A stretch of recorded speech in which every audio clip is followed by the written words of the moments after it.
Kindness is a Choice, written by PaggyUK.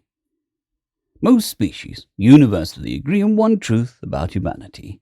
Humans were completely and utterly baffling. During wars, they observed strict pacifism. They didn't pick sides, and most frustratingly, they would help the wounded and sick on both sides, regardless. In the Iraqi-Tanari conflict, for example, humans supplied both factions with field hospitals, vast quantities of tea and biscuits, and free therapy goats. Yes, goats. The Iraqi revered them as wisdom givers, while the Tanari used them in rituals, and the humans just liked the noise they made when startled. The war was stalemated. Human medical technology basically meaning no one was dying, so fighting seemed pointless. Both sides begging the humans to stop helping the other. In response, the humans gave them matching t-shirts printed with the slogan, "Can't we all just not shoot each other for like 5 minutes?" No one knew if they were serious, and the humans never explained. The Iraqi and the Tanari both sued for peace. One Iraqi diplomat was overheard saying to a Tanari diplomat, "These humans are like a locked box. On the surface they hand out biscuits and pamphlets, but sometimes when they think no one is looking, their eyes go cold, like they are remembering something the rest of us weren't meant to see." But when wars crossed the line, when innocent civilians suffered due to some accident or someone's incompetence, humanity didn't send a battleship.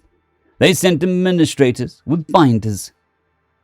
Literal binders staffed with casualty data, eyewitness reports, and satellite images printed on recycled paper.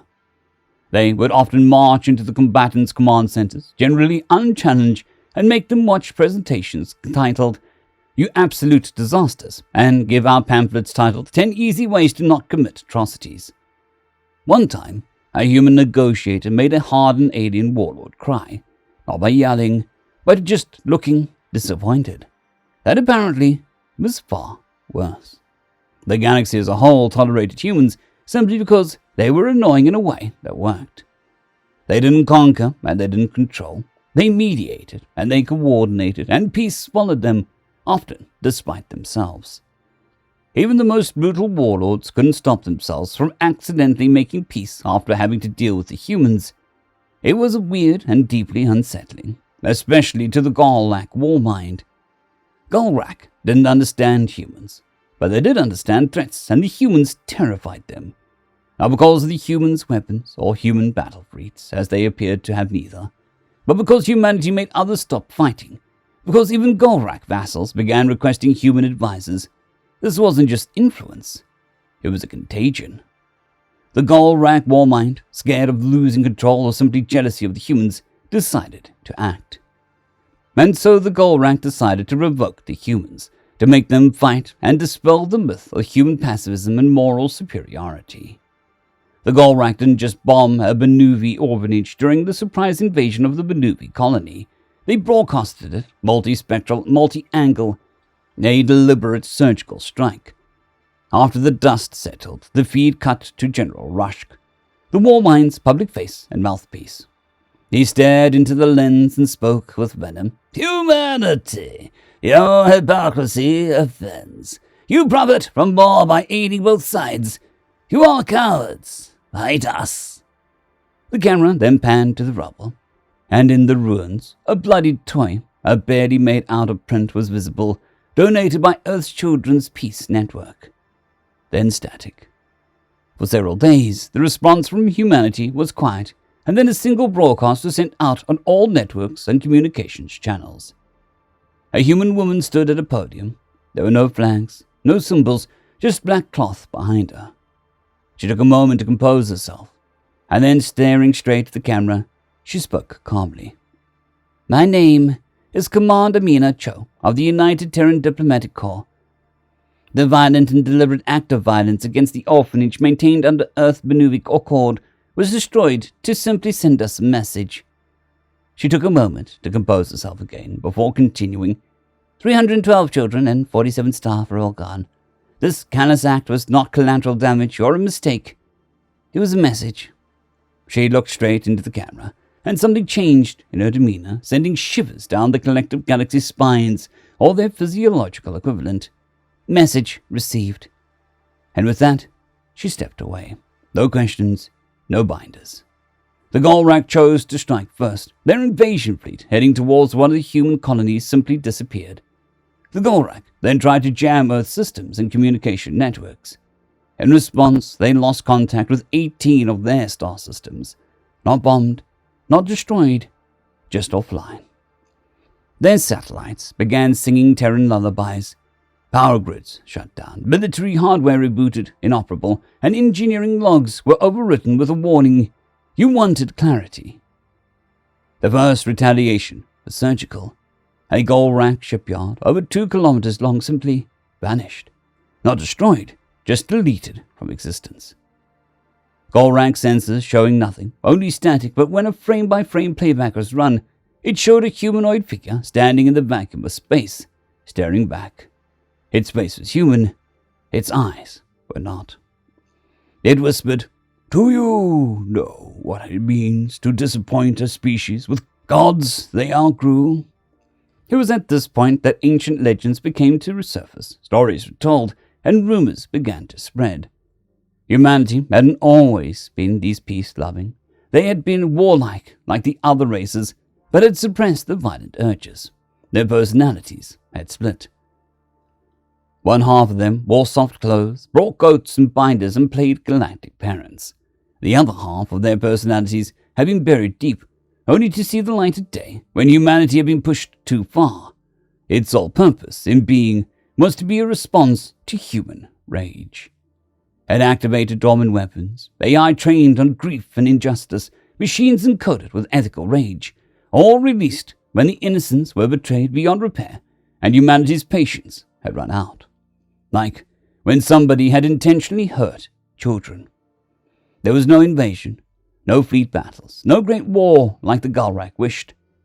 Only mirrors. Mirrors left on every Golrak world, in every home and every vicinity. They didn't reflect. They showed the orphanage, the moment of impact, the faces of the children, the guilt of the Golrak soldiers, endlessly, over and over, without end. Some Golrak gouged out their own eyes, some simply took vows of silence, and some simply stopped. The Golrak Empire fell without a shot. And the humans went back to their peacekeeping operations. The binders came back, the goats came back, as did the soup kitchens. But no one in the galaxy ever made jokes about the human kindness again. But the jokes, the winks, the weird t-shirts were noticeably fewer, and the galaxy now finally understood. Humans were kind, but only because they chose to be. End of story. Story number 2. Why We Fight, written by New PS, Ater NVM. We came upon them during our ventures throughout the stars. They were fine. Tools, culture, standard stuff you would expect from any sentient species, and not much more. By that time, they didn't even bother terraforming planets. They'd just erect those crude biodomes out of scraps from the very ships that brought them there in the first place. That's how we'd first found them, isolated in a world not too far from their home star, struggling to survive under a bubble of synthetic materials. So that's how we conquered the humans. This thought probably crossed someone's mind, but no. What's the point of grabbing a few hundred slaves who didn't even know how to use modern tools? Instead, we gathered intel. How many of them there were, how many systems they had colonized, what kind of defenses we could expect, that sort of thing. It takes a particularly backward species to give away such info in first contact. The humans are not particularly bright, but not particularly dumb either. What they are is exceptionally greedy. Once they saw all the wonders we had to offer, by which I mean third-grade garbage like teleporters, jetpacks, and holo projectors, they were more than willing to trade all their species' secrets for a couple of trinkets. And that's how we conquered the humans? No. We assembled a party to scout the human home system, and what they found wasn't much worth conquering. 38 billion of them scattered throughout the inner star system, still divided in tribes, with various levels of friendliness and animosity amongst each other, and no sense of loyalty whatsoever.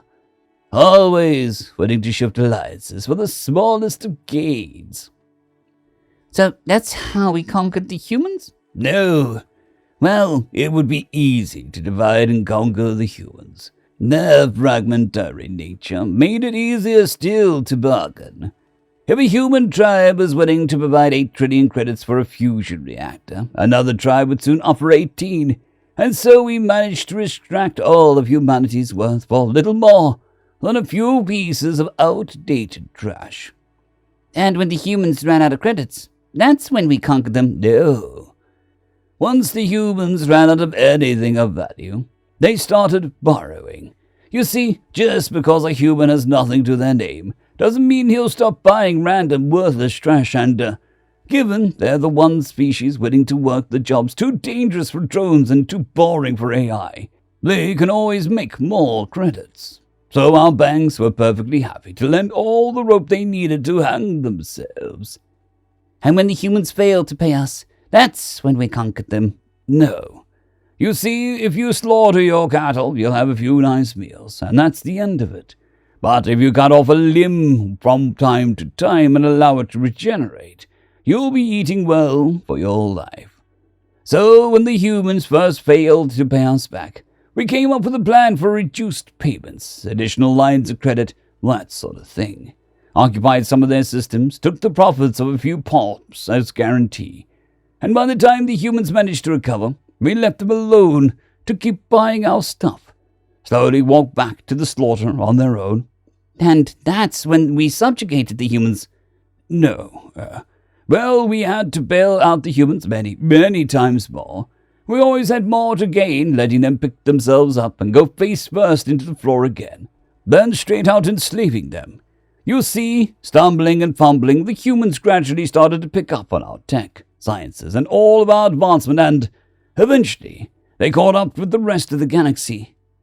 So the humans conquered us? No, don't be ridiculous. Remember, the humans are greedy.